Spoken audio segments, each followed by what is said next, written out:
case of mine. You've seen this picture at the beginning, and this guy came to me with the idea that he wanted to have an orthodontic treatment with Invisalign. Well, that's a big challenge, isn't it? Okay, we start with the repositioning, and this is the repositioning we can get. If you look at this case now, you understand that you need an expansion of the upper symmetrical and expansion of the lower asymmetrical. There is almost, let's say, almost a rule. I'm not sure that it applies every time, but I've seen this very, very often. When you, in lateral asymmetry, you develop a crossbite, the upper arch is definitely not very asymmetrical, and you have only an asymmetry in the lower. If you do not develop a crossbite, you have both the upper and the lower arches are both asymmetrical. And in this case, we have actually a symmetrical upper arch, very narrow but symmetrical, and an asymmetrical lower arch. We'll see this later. Actually, okay, let's go back. You see, this measurement is to tell you that there is the possibility for a Bennett movement. What is a Bennett movement? It's when you can move the condyle without rotation in a transversal position. So we started to expand the upper arch just with Invisalign.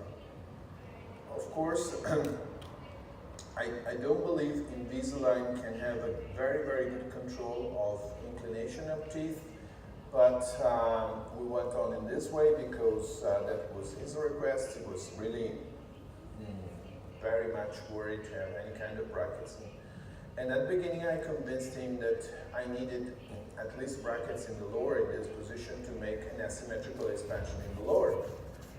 So I placed the tats here, connected with the band and sometimes with the brackets here, and working with the lingual arch to expand it. And after maybe 4 or 6 months in this way, I said, "Doctor, this is really unbearable. I cannot wear these brackets here. I mean, this is not possible." And then I thought, for the first time, that I could use the tats together with Invisalign. So I already had my treatment ready, and this was the first case in which I started that thing that I showed to you this morning. So tat connected with this, and I started to make the expansion on the other side. And after a while, I reused the same system to stabilize this situation that was maybe good, and trying to move a little bit more forward this teeth. At the end of the treatment, we needed a little bit of elastics because the intercuspation was not good enough, and after all this repositioning, I couldn't leave him alone like that. So I told him that we needed to wear elastics. So this is the X-ray after repositioning, and the X-ray at repositioning, he became perfectly symmetrical. This is the condyle after repositioning. You see a very different fossa. So you see fossa are not all the same. And the condyle after treatment. So this is after repositioning and this is after treatment. After treatment, the condyle went even more forward. And this is the case as we finished. I actually have left a little bit of material here and maybe here, even if I don't see it. No, maybe only here. And as you see, we got it a very nice class 1 on 2 sides and midline on. From this thing was quite interesting result. And he was very happy, especially because I could manage this with Invisalign. This is another case which is not so complicated. She came to my office with the problem. She was very much concerned that her lips were canted. You see, it was higher than this. And she came with this very important midline deviation. And I just centered her by using some Tri-Gel and asking to the prosthodontist to remake prosthetics on this side. And the only thing I had to do once that she was repositioned to this direction is to expand this area, so to give her guidance. So it was a very, very short treatment, maybe 6 months, and I have had a very good result with her. She was very pleased, and it became basically symmetrical with very little work. She was convinced she had to go to surgery. She was not. She was really upset with the character of her lips. And this is also a case you have seen yesterday for a part. Actually, it was an asymmetric case.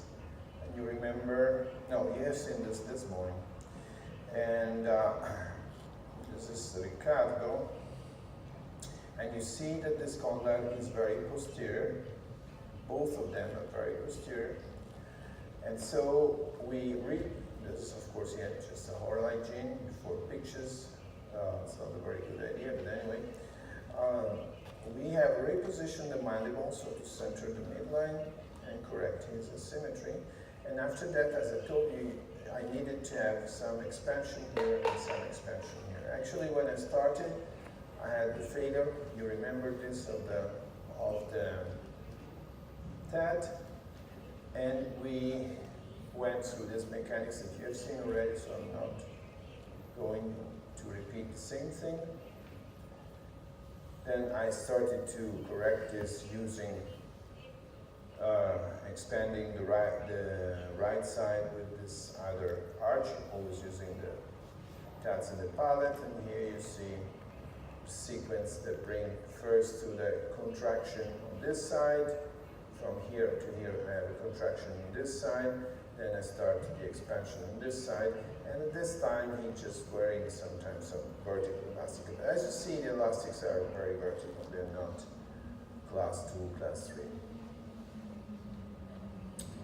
So these are intermediate stages. And this is the case at the end. I was very upset because I told him that he needed to make some periodontal surgery for this central incisor. This would have given to him a much better aspect of the smile. He said, no, no, no, no, I don't want to do it. And so he stayed like that. And, well, you see the difference of the condyles. There is a big advancement of those, especially of the left side.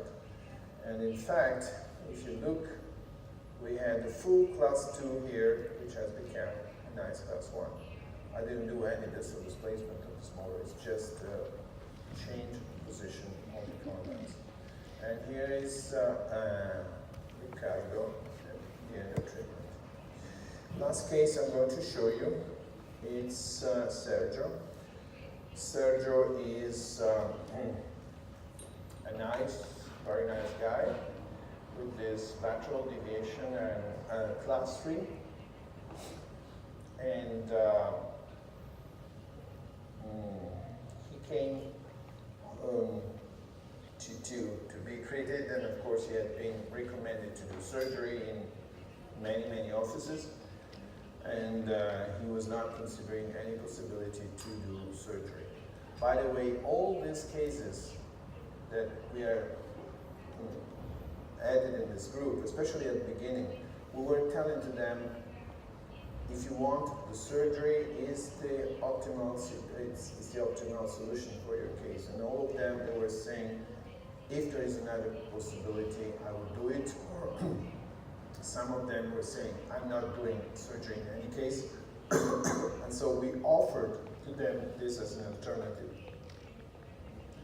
You see that there is a very, very severe asymmetry, but the profile is still in an acceptable, I would say. So for this reason, I was quite, I could accept him not to have surgery because I didn't really have to retract the chin. He had a lot of problems of missing teeth. This was a very large angle, 6.2 is a very large deviation. And that was in after repositioning. So what we have created a huge crossbite on this side. When I saw this case and I say, look, Serge, I'm not sure I can really correct everything, but anyway, even if I leave to you a crossbite for the molars, if we are able to give you a guidance for the canine and the premolars, this can be enough to keep you stable in the center, and you will stay with the crossbite posterior. Then if I'm able to correct the posterior crossbite, it's even better. But I had as a minimum goal the possibility of correcting the crossbite in that area. So here you see his position with no repositioning and his position in reposition. Sorry. Old case, so we were not using every time the triagel.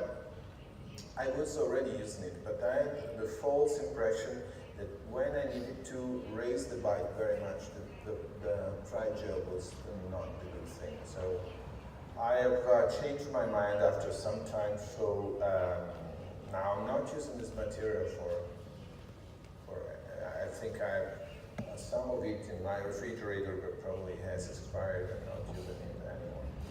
And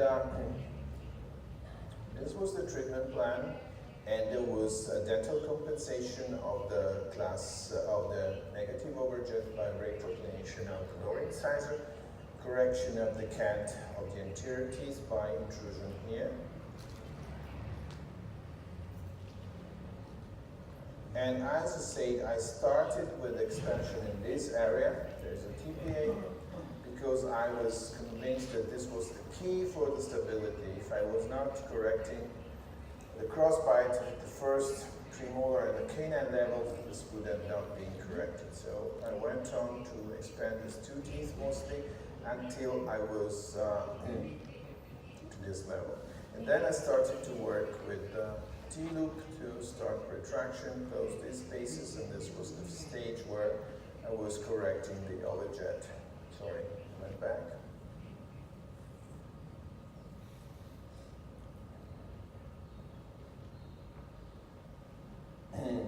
I decided also to make a very limited proclination of the anterior teeth. Here what you see is that we have a severe rotation of the molar that I decided not to correct, because this tooth needed to have, of course, a new crown at the end of treatment, so I left its molar totally rotated. On the other hand, we have a very bad rotation of this premolar. This premolar was rotating and was derotated more times. Actually, Sergio has passed a very bad period. He had two twins, and one of them was almost dying. And as a young baby of 1 year old, so he was always in the hospital with this boy. And there were periods I was not seeing him for months. And he was breaking the bracket here, and so this premolar was re-rotating in the back position. So there was a stage of treatment that I was really desperate, and because he was not coming to my office, he had, of course, more important problems to take care of than his teeth. But, you know, on my point of view, that was the problem. So I was re-derotating this premolar, and now we are in the phase that he had lost the appliance here, so we had again a reopening of the space here. So we had to recreate the mechanics to space closure here, but we have a great help now because we had implants at this level. So I could use the implants together with the lingual arch to have a better control, also on the other side. And so, besides having a little bit of expansion on this side, I was also using the implant to have a contraction of the lower right. And this was helping me very much to correct the crossbite on the right side. Here's the CBCT that we had in the first control. And this was the only case where we had the impression that something could have been changed in the fossa. And as you see here, we have this little formation that